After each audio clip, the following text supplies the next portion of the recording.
In this clan, boys are worthless. Girls tame the beasts, inherit the power, and rule the family. Too bad for them, because the moment I was reborn, I found a secret realm where monster eggs hatch in a single day.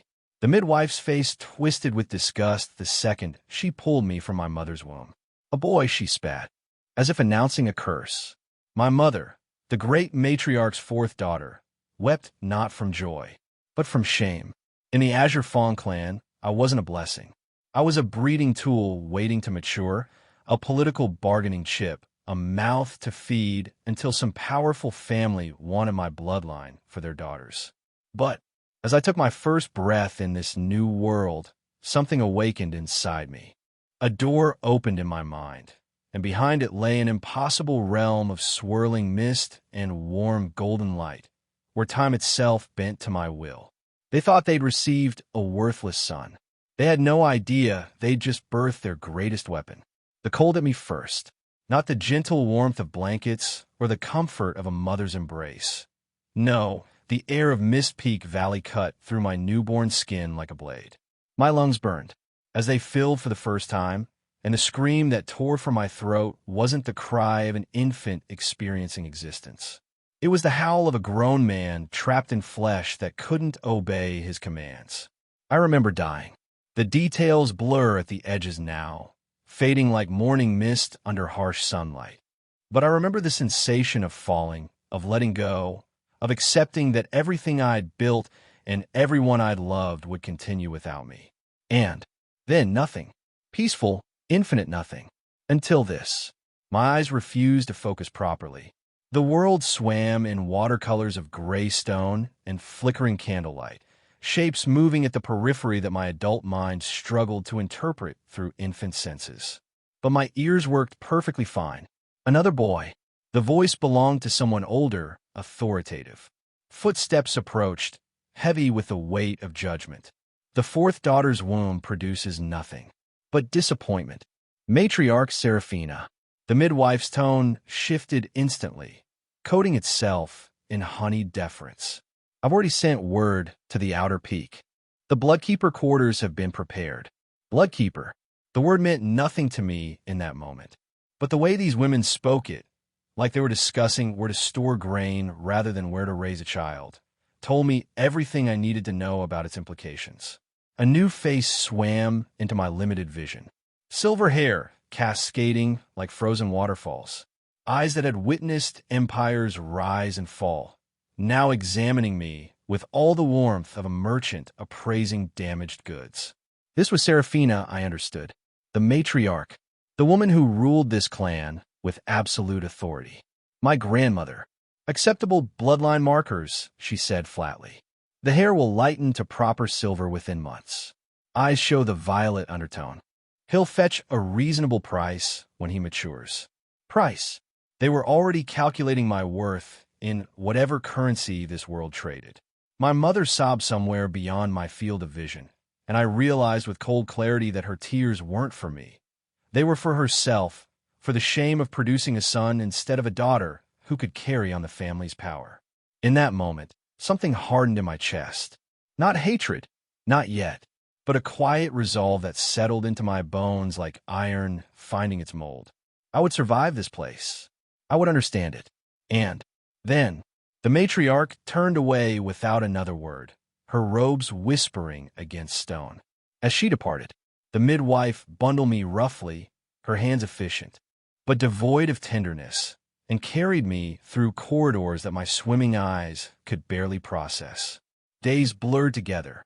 After that, perhaps weeks. Time moves strangely for an adult consciousness trapped in a body that sleeps 18 hours and can barely lift its own head. But slowly, agonizingly, I began to piece together the world I'd been reborn into. The Azure Fong clan compound sprawled across 3 mountain peaks connected by covered bridges and carved stone walkways.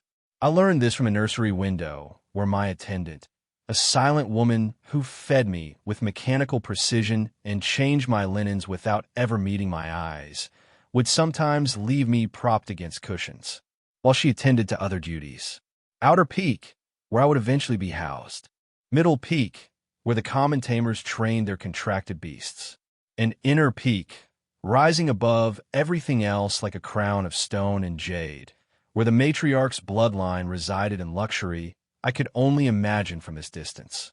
But it was the courtyard below that captured my attention most completely. Beasts, creatures that defied every law of biology I remembered from my previous life, moved through that space with casual grace. A leopard made of living lightning prowled past a pond where serpents with crystalline scales basked in weak sunlight. Birds with feathers that shifted through every color of sunset perched on branches that seemed to bend toward them in reverence. And tending to all of them, moving between the creatures with practiced ease, was an old man. He walked hunched, this servant, his body bent by decades of labor that had carved permanent curves into his spine. But his hands moved with surprising gentleness as he filled feeding troughs and checked water levels. The beasts didn't shy from him, I noticed. They watched him with something that might have been tolerance, or perhaps even respect. A male, working among creatures that supposedly only females could command. I filed that observation away in my mind, adding it to the growing collection of information I was gathering about this clan and its contradictions. Night fell on what I estimated to be my 7th day in this new existence. My attendant had left hours ago. The compound had grown quiet, and I lay alone in my crib, staring at a ceiling I could finally see with reasonable clarity. My body demanded sleep. Every fiber of infant flesh screamed for rest, for the oblivion that would let it continue the exhausting work of growth. But my mind remained stubbornly, painfully awake. So I did what I'd done in my previous life when sleep refused to come. I closed my eyes, I steadied my breathing, and I reached for that place of inner stillness that had once been my refuge from a world that moved too fast and demanded too much. The meditation came easier than expected.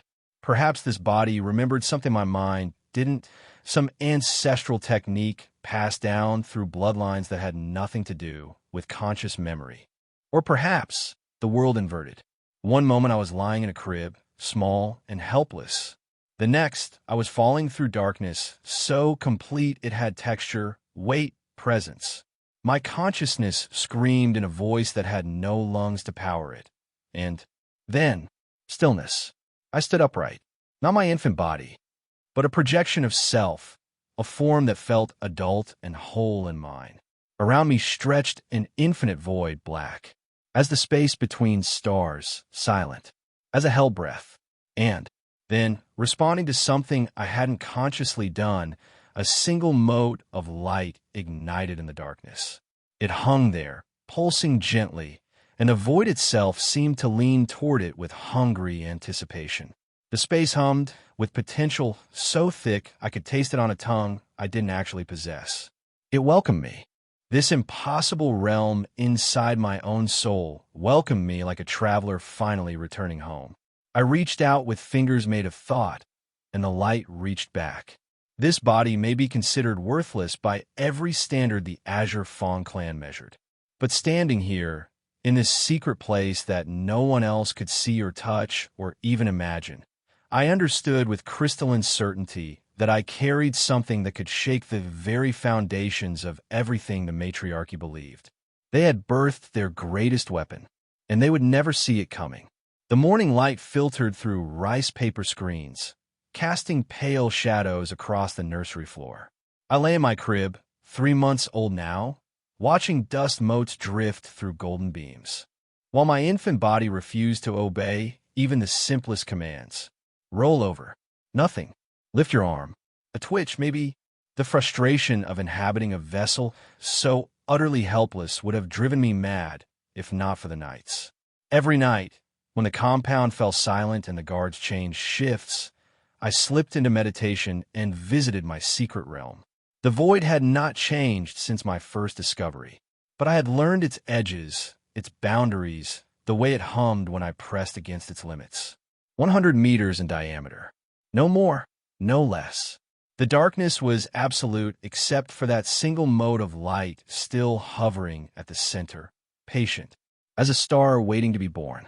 Footsteps outside my door. Light, quick, belonging to someone young. The screen slid open. A girl stood in the doorway, no older than 6, with midnight black hair pulled into warrior braids far too severe for her round face. Azure eyes studied me with an expression I recognized immediately. Contempt mixed with morbid curiosity, like a child examining a particularly ugly insect. "So you're the one," she said. Her voice carried the practiced superiority of someone who had already learned exactly where she stood in the clan hierarchy. The shame. Blinkte her. It was the only response my body could manage. She stepped closer, peering over the edge of my crib with her nose wrinkled. "Mother says you're the reason Aunt May has to work in the kitchens now." She produced only a male. The girl spoke the words like they were an exotic curse, something she had heard adults say and repeated without fully understanding the cruelty embedded in the syllables. Azura, my half-sister, daughter of the matriarch's second wife. Even at 6, she already had the bearing of someone destined for greatness. "You don't look defective," she continued, tilting her head. "Just ordinary. Worthless ordinary." She reached down and flicked my nose with one finger. "My storm leopard cub is smarter than you. At least she can walk." Then she was gone, the screen sliding shut behind her, leaving me alone with the echo of her words. The clan's shame. I filed the interaction away and returned to my observations. From my window, carried there by whichever servant drew the short straw for baby duty, I could watch the training grounds on Middle Peak. Female tamers moved through forms I didn't recognize, their contracted beasts flowing around them like extensions of their own bodies. A woman no older than 20 commanded a serpent made of living jade, its scales catching sunlight, as it coiled and struck invisible targets. Another rode a beast that looked like a tiger crossed with a thundercloud, electricity crackling between its stripes. The glowing sigils on their bodies told stories of power. The more contracts visible, the higher the status. Simple arithmetic of worth. I watched for hours, memorizing their movements, their techniques, the way they channeled something through those sigils that made their beasts respond with near telepathic precision. Soul resonance. The power I supposedly could never access. We would see about that. The seasons turned. My body grew stronger by infinitesimal degrees. For months. 5, 7. Spring became summer became autumn. One evening, as crimson light painted the walls of my nursery, I heard voices in the corridor. My mother's voice, thin and trembling. And another, harder, older, belonging to someone accustomed to delivering verdicts. "May Azure Fong, you are hereby reassigned to the servant quarters. Your position, as a bearer of the main bloodline, is revoked. Please, elder, the boy is healthy. He could still what? Sprout a womb? Develop soul resonance. A laugh like cracking ice. You produced only a male. After 3 attempts, the bloodline has spoken. Be grateful the matriarch allows you to remain within the compound at all." Footsteps receding. A single sob, quickly muffled. I lay in my crib and felt something cold settle in my chest. Not anger. That would come later. For now, just clarity. Perfect, frozen clarity about exactly what this world thought I was worth. 0. But worth, I had learned in my previous life, was never static. Worth could be built, accumulated, hidden until the moment of revelation transformed it into an avalanche that crushed everything in its path. Winter came. My first winter. The old servant who delivered supplies was named Fong. I learned this by listening, always listening, as the world moved around me like I wasn't there. He walked with a pronounced limp and spoke to himself in a low mutter, words meant for no one but his own memories. One night, as he shuffled through my nursery to check the heating stones, he paused beside my crib. I kept my breathing even, slow, the breathing of an infant deep in sleep. His weathered hand reached beneath my mattress and withdrew a moment later. Something small clinked against the wooden slats. "Rest well, young master," he whispered. The words were weighted with a meaning I couldn't yet decipher. Some seeds take longer to sprout than others. Then he was gone. I waited until the compound fell silent, until the guards changed, until the world forgot I existed. My fingers, stronger now at 11 months, closed around the object he had left. A stone, No, a fragment of something else entirely. Rough-edged, barely larger than my thumbnail, with a surface that shimmered faintly in the moonlight. The residual warmth of it spoke to me in ways I couldn't explain. An egg fragment. Discarded, probably. Cracked wrong during transport or damaged in storage. The kind of thing the clan would throw away without a second thought. Worthless by their standards. I smiled in the darkness. Meditation came easier now, after months of practice. I slipped into my inner realm like pulling on a familiar coat, and the void welcomed me with its patient silence. The fragment came with me. I had wondered if objects could cross into this space. Now I had my answer. The shard rested in my palm, or what passed from my palm in this place of thought and intention, and I knelt beside the hovering mote of light. What happens, I wondered, if I give you this? I pressed the fragment against the ground. It dissolved. Not slowly, not dramatically. One moment it was there, and the next it had sunk into the darkness like water into sand. For a heartbeat, nothing happened. Then the ground beneath my fingers rippled. Light, faint and green, spread from the point of contact, and from the darkness, impossible and beautiful, a patch of grass sprouted. Real grass, living grass, blades no taller than my finger, but growing, reaching upward toward a light source that didn't exist. The realm responds to essence. I touched the grass. It bent beneath my fingers. Warm, alive. But I understood something else now, something fundamental. This grass had come from the fragment I placed here. Nothing else existed in this space. No spontaneous generation, no miraculous appearance of resources. Only what I brought in could ever exist here. My realm, my rules, my responsibility to fill it. Days passed. The grass grew. Except, it didn't just grow. It surged. What should have taken weeks happened in hours. I could watch the blades extending in real time, see them thickening and spreading, while I sat in meditation. And when I emerged, when I opened my infant eyes to find morning light streaming through my window, only minutes had passed. Only minutes. My heart hammered against ribs too small to contain what I was feeling. I did the math in my head, running calculations, testing theories, refusing to believe until I had no other choice. Time inside flows faster, far faster. If the grass grew this much in one meditation session, if days passed in there, while minutes passed out here, a smile spread across my face. If I could bring an entire egg into this space, a real egg, not just a fragment, how long would it take to hatch? The bamboo switch cracked against the wooden floor 3 inches from my folded knees. Eyes down, I lower my gaze. Around me, 7 other boys did the same, our small bodies arranged in perfect rows across the polished floor of the instruction hall. We range from 3 to 6 years old, all of us marked by the same fate, male children of the Azure Fong clan, born without worth. Instructor Davin paced between our rows, his switch tapping against his palm. He was old, perhaps 50, with gray streaking his once black hair and a permanent stoop to his shoulders. But his eyes held something I recognized from my previous life, the particular bitterness of a man who had once dreamed of more. A boy to my left raised his hand. Chun, I had learned. Thin and nervous, with fingers that never stopped fidgeting. Because a full cup suggests the guest should leave, instructor. Correct. The switch didn't strike, which was as close to praise as Davin offered. And when you arrange flowers for your future wife's chambers?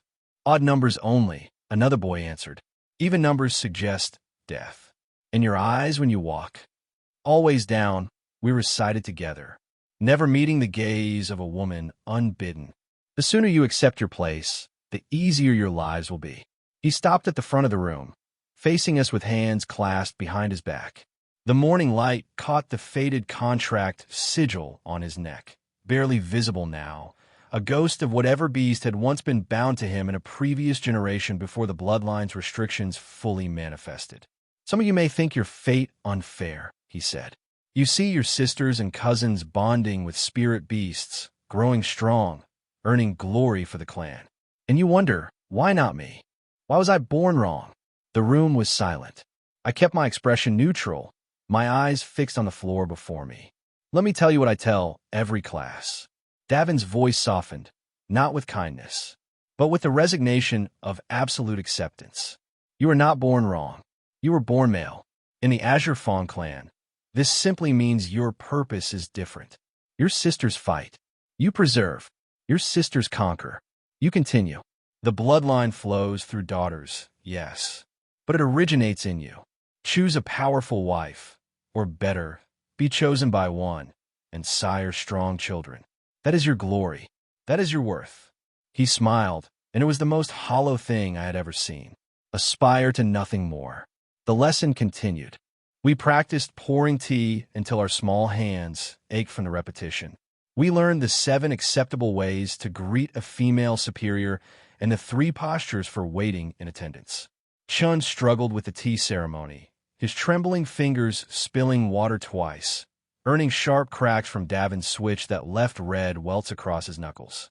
I performed each task adequately, but never excellently. Excellence invited attention.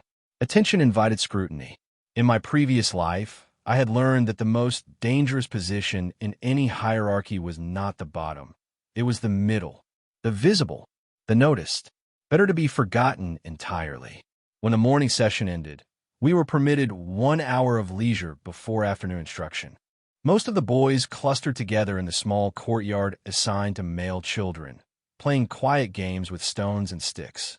I drifted toward the edge of the compound, my 3-year-old body toddling with exaggerated clumsiness whenever guards glanced my way. The training grounds spread across a plateau, carved into Middle Peak's western face. From behind a decorative rock formation, I watched teenage girls putting their contracted beasts through combat drills. A girl with copper hair commanded a stormhawk through aerial maneuvers, the bird's wings crackling with contained lightning. Another directed a pair of stone wolves through formation exercises, the beast's gray hides rippling with mineral deposits that served as natural armor. And there, standing apart from the others, her midnight hair bound in warrior braids, my half-sister Azura worked with her storm leopard, Tempest. The beast was magnificent, sleek and lethal, with fur that shifted between silver and blue depending on how the light struck it. Lightning danced between its paws. As it moved, leaving scorch marks on the training ground's reinforced stone, Azura herself moved with the leopard, her body anticipating its strikes, her commands coming not through words, but through the invisible thread of soul resonance that connected TAMER to Beast. She was 12 years old and already silver tier, a prodigy by any measure. She would kill me if she knew what I could do. I tucked that knowledge away and continued my observation, mapping the layout of the training grounds. The Beast repository sat higher on Inner Peak, visible as a multi-tiered pagoda surrounded by protective formations. Guards rotated every 4 hours. The path leading up was heavily warded. Inaccessible, for now, but there were other sources of eggs in the clan. I slipped away before anyone noticed my presence, circling back through servant passages until I reached the eastern stables. The smell hit me first, beast musk and old straw, medicinal herbs, and something darker beneath. The stable housed injured beasts awaiting treatment, elderly creatures past their prime, and the occasional overflow from the main repositories. Old Man Fong was inside, his bent figure barely visible between the stalls. He worked with surprising gentleness, applying a poultice to the flank of a wheezing ember fox. His hands, weathered and scarred, moved with an expertise that suggested decades of practice. I crouched behind a stack of empty barrels, watching. The fox's breathing steadied under his ministrations. He murmured something too soft to hear, and for just a moment, I could have sworn I saw a faint glow around his fingers, like the echo of a forgotten ability.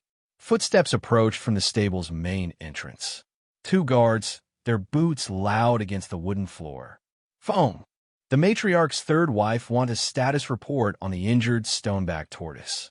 The old man straightened slowly, his expression shifting into the blank servility I recognized from instructor Davin's lessons. Of course, please inform Lady Meridia that the creature should recover within a month. As the guard spoke with him, Old Man Feng's gaze drifted, casually, almost accidentally, toward the barrels where I hid. Our eyes met. He didn't react, didn't pause in his conversation, or give any sign that he had noticed a 3-year-old hiding where no child should be. But something passed between us in that moment. An acknowledgement, a recognition. He knows I thought. He knows I'm watching. And he's letting me. The guard departed. I slipped away before Fong could approach, my mind churning with questions I couldn't yet answer. That night I found it. A small bundle wrapped in burlap, tucked beneath my sleeping mat where no one else would think to look. I unwrapped it with trembling fingers, and there it was, a beast egg the size of my infant fist, its shell marred by a network of cracks that explained why it had been discarded. Non-viable, the clan's tamers would have declared. Too damaged. Worthless. Like me. I pressed the cold shell against my chest, closed my eyes, and reached for that silver lake inside my soul. The meditation came easier now. The nursery opened like a flower greeting morning sun. I pulled the egg through. It settled onto the grass beside my silver tree, looking small and fragile under that strange white sky. For a long moment, nothing happened. Then warmth spread through the shell. Something inside moved. The night stretched endless above outer peak, stars wheeling in their ancient dance, while the compound slumbered. Somewhere on inner peak, the matriarch's divine frost phoenix let out a crystalline cry that echoed across the mountains. Guards changed shifts. Servants dreamed of better lives. And in a cramped room that smelled of dust and forgotten things, a 3-month-old infant sat in perfect stillness, his consciousness submerged in a realm that existed nowhere and everywhere at once. Kale floated at the edge of his silver lake, watching the damaged egg rest upon the grass. Hours had passed in the waking world. Perhaps 4, perhaps 5. He had lost track somewhere between midnight and the false dawn. But here, in the nursery, seasons had already turned. The single silver tree had grown another handspan. The grass rippled in patterns that suggested wind, though no wind blew. And the egg was healing.